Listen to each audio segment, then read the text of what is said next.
Ce que vous allez découvrir dans cette vidéo pourrait radicalement changer votre vision de l'amour et des relations. C'est pourquoi je vous invite à rester avec moi et à prêter une attention particulière à chaque mot que je vais partager. Comprendre pleinement le concept que je vais vous présenter est crucial pour tirer le meilleur parti de ces informations. Mais avant de plonger dans le cœur du sujet, je vous encourage à liker la vidéo pour soutenir la diffusion de cette philosophie. Si vous êtes nouveau ici, bienvenue. N'oubliez pas de vous abonner et d'activer la cloche de notification pour ne manquer aucune de nos futures vidéos sur le développement personnel. Merci si vous l'avez déjà fait. Maintenant, sans plus tarder, commençons. Vous êtes-vous déjà demandé pourquoi certaines femmes semblent ignorer certains hommes, tandis que d'autres sont folles de eux? Si vous pensez que cela dépend uniquement de l'apparence ou de l'argent, détrompez-vous. Beaucoup d'hommes séduisants et riches peinent à établir une vraie connexion avec une femme. Alors, quel est le secret? La réponse est simple. Les hommes de grande valeur savent gérer l'attention féminine au point de savoir l'ignorer. La vérité, c'est que la plupart des hommes tombent dans le piège du besoin et de la dépendance, cherchant constamment l'attention des femmes. En revanche, les hommes de grande valeur se distinguent en sachant quand et comment ignorer une femme, ce qui crée une attraction irrésistible. Écoutez bien, une certaine forme d'ignorance peut mener à une attraction magnétique.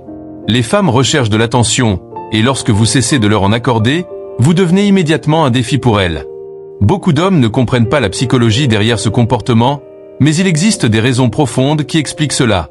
À la fin de cette vidéo, vous apprendrez à appliquer cette approche de manière précise. Alors, êtes-vous prêt à explorer ce sujet fascinant? Passons maintenant à l'analyse des raisons pour lesquelles les hommes de grande valeur choisissent d'ignorer les femmes. Avant même de penser à ignorer, il est essentiel d'avoir le courage de les aborder avec assurance. Les hommes de grande valeur savent que la passivité n'apporte rien. Ils prennent le contrôle de leur vie et de leurs relations, sans attendre que les choses se fassent toutes seules. Souvenez-vous, la fortune sourit aux audacieux. Aborder une femme avec confiance est la clé. N'ayez pas peur du rejet ou de l'échec, car ces expériences font partie du processus d'apprentissage. Il vaut mieux risquer un rejet que de vivre avec le regret de ne pas avoir essayé. Chaque interaction est une occasion d'apprendre et de s'améliorer. Même face au rejet, les hommes de grande valeur savent tirer des leçons pour leurs futures actions. N'ayez pas peur de prendre des risques, la vie offre des opportunités à ceux qui osent. Les femmes reçoivent constamment de l'attention gratuite des hommes naïfs sur les réseaux sociaux, ce qui booste leur ego dès le matin. Mais un homme de grande valeur comprend que l'attention n'est pas à distribuer à la légère. Bien qu'il puisse entamer une conversation et établir un premier contact, il sait quand arrêter de donner de l'attention gratuitement. Cela signifie qu'il fait son entrée dans la vie d'une femme, puis agit comme si elle n'était pas une priorité pour lui. Ce comportement intrigue la femme, qui commence à se demander pourquoi il ne la poursuit pas comme les autres hommes. En réfléchissant à cela, vous comprendrez que lorsque beaucoup d'hommes sont prêts à donner de l'attention en permanence, un homme de grande valeur réserve cette attention pour des moments significatifs. En ne lui offrant pas cette attention immédiatement, vous suscitez son désir de capter votre attention, car elle se sent interpellée par votre apparente indifférence. Cependant, il est important de souligner que cette stratégie n'a rien à voir avec un jeu psychologique. Ce n'est pas une question de manipulation ni de perdre son temps avec des futilités. Un homme de grande valeur a des objectifs et des responsabilités dans sa vie, et il ne se perd pas à flatter l'ego d'une femme sur les réseaux sociaux. Il préfère concentrer son attention sur des actions qui ont un vrai sens pour lui. Un homme de grande valeur se concentre sur des actions significatives et laisse sa vie parler pour lui. Il laisse ceux qui manquent de détermination et d'objectifs donner de l'attention gratuite. Les hommes de valeur connaissent leurs propres valeurs et ont confiance en leur capacité à attirer les femmes. Ils ne les perçoivent pas comme des êtres inaccessibles, mais comme des égales. Cette mentalité sans peur leur permet de rester calmes et confiants en présence de femmes, ce qui les rend incroyablement attractifs. À l'inverse, beaucoup d'hommes deviennent nerveux ou anxieux face à des femmes séduisantes en raison de leur manque de confiance en soi et de cet état d'esprit de grande valeur. Le secret pour adopter cette mentalité réside dans le développement d'un charisme authentique, fondé sur une forte croyance en soi. Imaginez-vous au sommet de votre vie, rayonnant de force et de confiance à chaque interaction. Pour entretenir cet état d'esprit, il est crucial de reconnaître et de valoriser vos propres qualités. Travaillez à vous améliorer sur tous les plans, physique, mental et émotionnel. Plus vous devenez fort et que vous vous épanouissez en tant que personne, plus il vous sera difficile d'être intimidé par une femme. Un homme de grande valeur a des objectifs ambitieux qu'il est déterminé à atteindre. Sa concentration et sa motivation sont telles qu'il n'a pas de temps à perdre dans des flirtations superficielles ou des relations inutiles. Il investit son énergie à bâtir une vie dont il peut être fier. Il ne reste pas passif en attendant que la chance frappe à sa porte, il prend les choses en main, agissant activement et productivement. Il se distingue ainsi de ceux qui inondent les femmes d'attention chaque jour. Prendre soin de son corps et entretenir sa forme physique fait partie de sa routine quotidienne, car ces éléments sont essentiels à son arsenal de séduction. Imaginez que conquérir une femme soit une bataille où vos forces sont vos atouts. Une vie réussie, un corps sain et une apparence soignée ne sont que quelques-uns des outils qu'un homme de grande valeur utilise pour se démarquer et attirer les femmes. Apprendre à être seul est essentiel pour un homme de valeur. Il ne craint pas la solitude, mais l'aperçoit comme un moment de réflexion et de croissance personnelle. Il sait que sa valeur ne dépend pas de son statut relationnel et qu'il n'a pas besoin d'une femme pour valider son existence.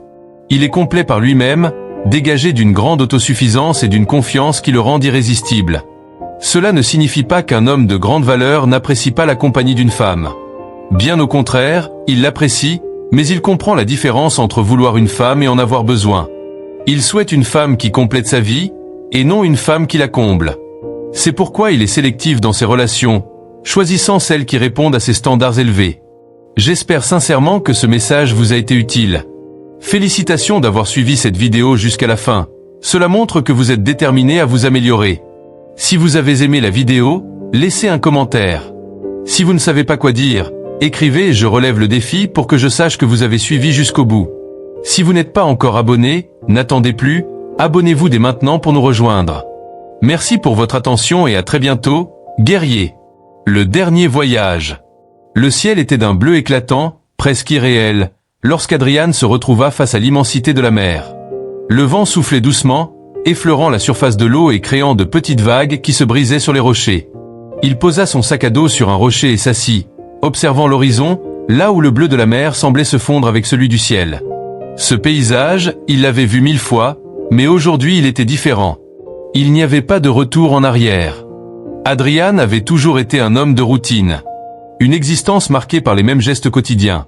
Son travail de consultant dans une grande entreprise, ses soirées solitaires à regarder des séries sur son canapé, ses week-ends passés à courir ou à lire des livres qu'il n'avait jamais le temps de finir. Il vivait sans vraiment vivre, sans se poser de questions, jusqu'au jour où tout avait changé. C'était une matinée comme les autres, il était assis à son bureau, absorbé dans un rapport ennuyeux, quand il avait reçu cet appel. Un appel qui avait changé sa vie. C'était une voix familière, celle de son père. Mais ce n'était pas un appel ordinaire. « Adrian, il faut que tu viennes me voir. C'est urgent. » Son père, un homme de silence et de peu de mots, n'avait jamais été aussi pressé. Ce jour-là, Adrian avait quitté son bureau sans réfléchir et pris le premier vol pour la maison. Quand il arriva, il comprit immédiatement qu'il n'était plus dans le monde qu'il connaissait. Son père, âgé de 78 ans, lui annonça la nouvelle d'une manière presque détachée. « Je n'ai plus beaucoup de temps. Il est temps pour toi de savoir ce qui doit être fait. » Il avait ensuite révélé à Adrian l'existence d'un secret de famille, un secret qui avait été caché pendant des générations. Son grand-père, un homme mystérieux dont on parlait rarement à la maison, avait laissé derrière lui un artefact ancien, une boussole étrange, accompagnée d'un message codé. Selon son père, cette boussole n'était pas un simple objet, mais un guide vers quelque chose de plus grand, quelque chose que leur famille devait accomplir. « Tu as toujours cru que ta vie était tracée, lui dit son père. Mais il est temps de partir à la recherche de ce qui est au-delà de ce que tu connais. Il n'y a pas de retour possible. Ce que tu fais maintenant, tu ne le feras pas demain. » Adrian avait eu du mal à accepter cette réalité. Lui, qui avait toujours vécu selon un plan précis, un homme rationnel et logique, était maintenant confronté à l'inconnu. Mais il avait compris que, comme son père le disait, il n'y avait plus de temps. Il n'y avait plus de choix. La boussole qu'il avait trouvée dans le grenier de la maison de son père était un objet singulier. Elle n'indiquait pas le nord, ni aucune autre direction géographique. Elle semblait vibrer, comme si elle réagissait à la présence d'Adrian. Intrigué et inquiet à la fois, il avait commencé à déchiffrer le message codé, un cryptogramme ancien qui avait pris plus de temps que prévu à comprendre. Lorsqu'il avait finalement mis le doigt sur la clé du message, il avait été stupéfait. L'artefact le guidait vers un lieu, un îlot perdu au milieu de l'océan, un endroit dont il n'avait jamais entendu parler. L'île de Kalia. « Tu dois y aller », lui avait dit son père, la voix grave. « Tu es le seul à pouvoir accomplir ce qui doit être fait. Tout dépend de toi. » Sans perdre un instant, Adrian avait pris des mesures pour quitter la ville. Il avait pris un avion en direction d'une petite île, où un bateau l'attendait pour le conduire plus loin, vers un endroit que personne ne semblait connaître. Aujourd'hui, Il se tenait donc sur les falaises de l'île, le vent dans les cheveux, en proie à une réflexion profonde. Comment en était-il arrivé là? Comment un homme rationnel, un homme de science et de logique, s'était-il retrouvé en quête d'un mystère qui défiait la raison? Il n'avait pas de réponse. Tout ce qu'il savait, c'est qu'il était ici pour une raison, même si cette raison semblait floue. Le bruit de la mer, l'odeur du sel dans l'air, la sensation d'être sur le bord du monde. Tout cela éveillait en lui des émotions qu'il n'avait jamais ressenties auparavant. Mais il n'avait pas le temps de se perdre dans ses réflexions. Il y avait une mission à accomplir. Il devait trouver l'endroit exact où la boussole allait le conduire. Il s'était renseigné auprès des quelques habitants de l'île, mais personne ne semblait connaître Kalia, du moins pas sous ce nom-là. Un vieux pêcheur lui avait parlé d'un autre nom, un nom que tout le monde semblait éviter, l'île de l'ombre. Cette île, disait-il, était un endroit maudit, un lieu où des forces anciennes résidaient encore, des forces que personne n'osait déranger. Bien sûr, Adrian n'y croyait pas. Il n'était pas du genre à se laisser intimider par des légendes. Il était là pour accomplir une mission, et c'est ce qu'il ferait. Il s'était donc aventuré dans l'île, suivant les indications de la boussole, qui semblait le guider avec une précision étrange. Après plusieurs heures de marche, il était arrivé devant une grotte cachée dans la roche, une grotte que la végétation avait presque entièrement recouverte. La boussole vibrait plus fort à chaque pas qu'il faisait. Il savait qu'il était au bon endroit. Sans hésiter, il entra dans la grotte. À l'intérieur, l'air était frais et lourd, comme si quelque chose de puissant reposait dans les profondeurs.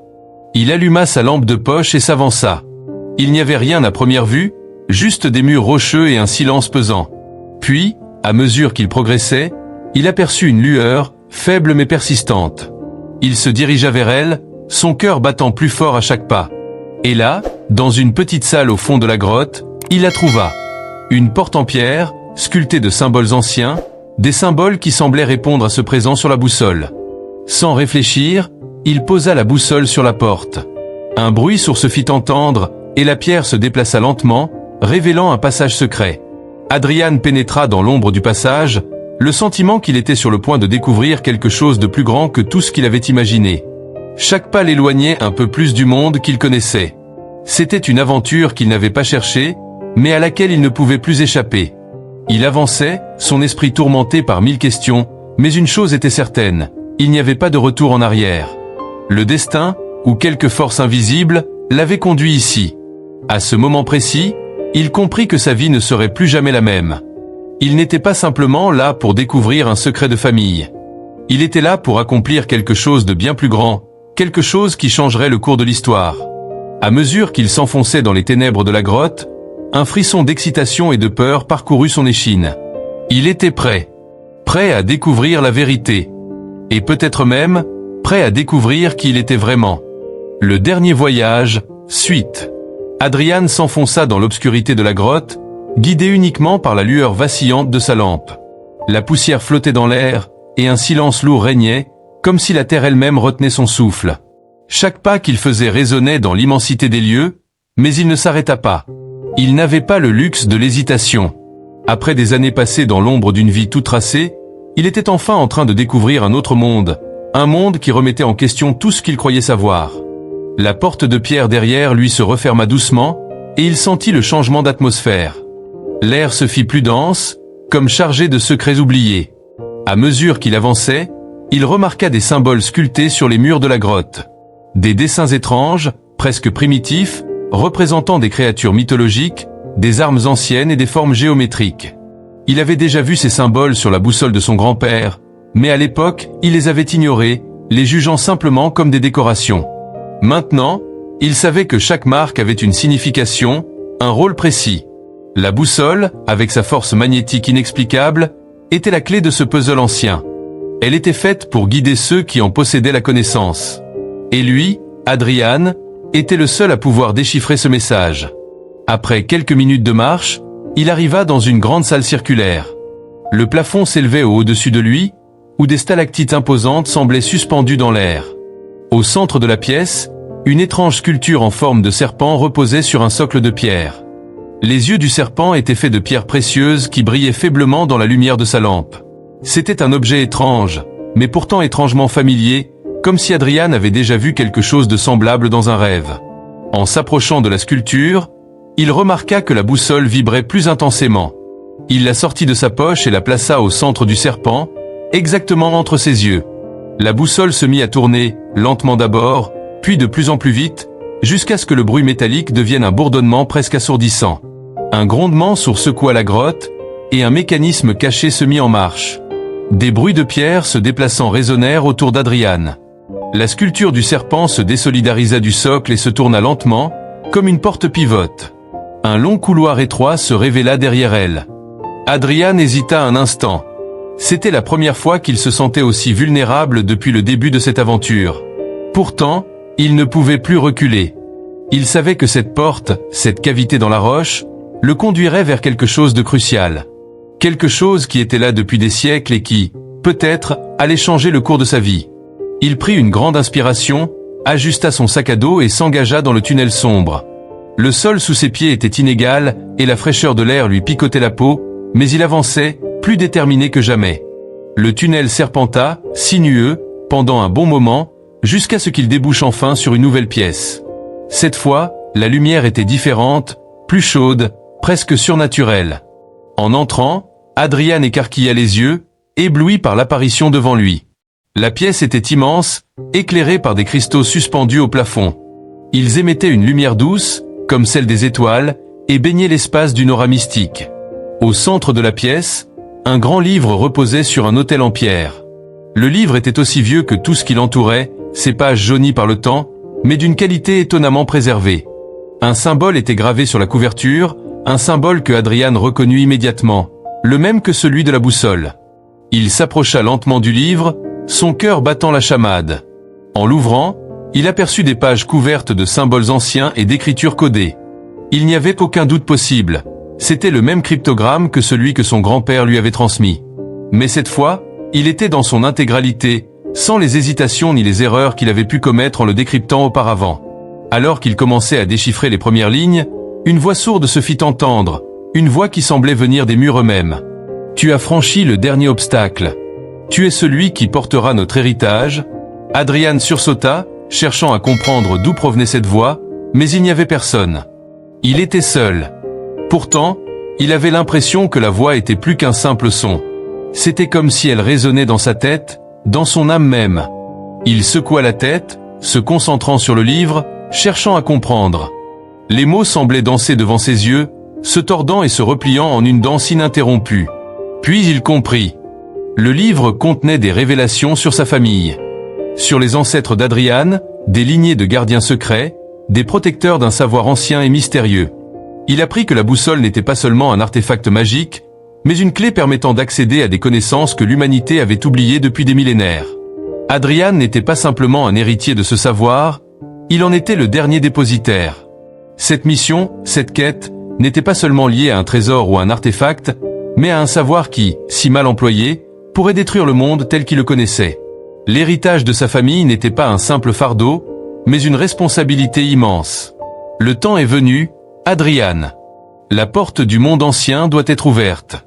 Et toi, tu seras celui qui décidera de son destin, murmura la voix à nouveau. Un frisson parcourut l'échine d'Adriane. Il se sentait emporté par une vague de compréhension, mais aussi d'inquiétude. Que signifiait exactement cette mission?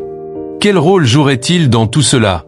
Il tourna les pages du livre, découvrant des prophéties anciennes qui parlaient de elle, ouvreur de portes. Ce titre, 7 ouvreurs, lui revenait. Mais ce n'était pas clair. Le livre parlait d'un pouvoir immense, un pouvoir capable de changer le monde à jamais. Un pouvoir que seuls ceux de sa lignée pouvaient maîtriser. Il n'y avait pas de doute, tout ce qu'il avait vécu jusque-là n'était que le début. Il était destiné à accomplir quelque chose de bien plus grand qu'une simple quête personnelle. Mais cela venait avec un prix. Un prix qu'il n'était pas encore prêt à payer. En tournant une dernière page, un éclat lumineux jaillit du livre. L'air se chargea d'électricité, et une lumière aveuglante envahit la pièce. Adriane se coucha instinctivement au sol, son corps paralysé par l'intensité de l'énergie qui semblait émaner du livre. Puis, tout s'éteignit aussi soudainement qu'une étincelle qui se consomme. Le silence retomba, lourd et absolu. Adriane se redressa, les yeux grands ouverts. Une porte avait émergé dans le fond de la salle. Une porte en pierre, gravée de nouveaux symboles, encore plus anciens que ceux qu'il avait vus auparavant. Tu dois maintenant choisir, souffla la voix, plus claire que jamais. Si tu passes cette porte, il n'y a pas de retour. Tu sauras tout.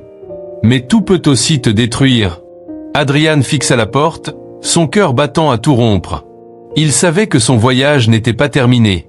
Il savait que ce qu'il allait faire maintenant changerait sa vie à jamais. Mais il ne pouvait plus reculer. Il s'avança lentement, une décision prise. Il ouvrirait la porte. Le mystère qu'il allait découvrir était plus grand que tout ce qu'il avait imaginé. Et ce mystère, il le porterait. Jusqu'à la fin.